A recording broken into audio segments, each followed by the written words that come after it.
And the other challenge, and this would face any organisation, whether it's government or NGO, whatever, is around knowledge and attitudinal behavioural change. You can impart knowledge to people. That's relatively easy if you've got money, you can have big advertising campaigns, etc. But then actually taking that knowledge and changing it into people's attitudes, so their attitude is different about race or discrimination or leprosy or anything like that, is actually destigmatising and getting people to think more intelligently about how epidemics affect them.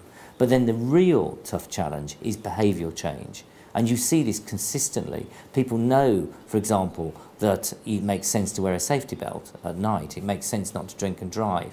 And yet you go out on the streets of New Delhi and you see people completely drunk, careering across the road, and with no safety belts. That will kill them ultimately. So it's actually getting people to be responsible for their actions and translating knowledge into behaviour and practice.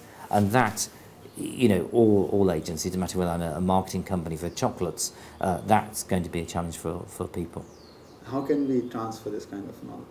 How can we change just information into something which people can actually comprehend? And well, if I had the answer, I'd probably be a hugely successful filmmaker. There's no magic formula to this, but the formula is a very crude, and I'm being extremely crude here, is that knowledge lasts roughly as long as a campaign. So if I run an advertising campaign for a washing machine, people remember it. If I run it for 6 months, they will remember it for 6 months. And the same would be if I run a campaign around HIV/AIDS prevention or alcoholism or malaria or whatever public health campaign I want to run. So the trick is to run it for longer and more, and it's also about the number of slots. So your PSAs, your public broadcasting messages that you can have, how many times people visually receive a message will also dictate how much they retain that information and knowledge.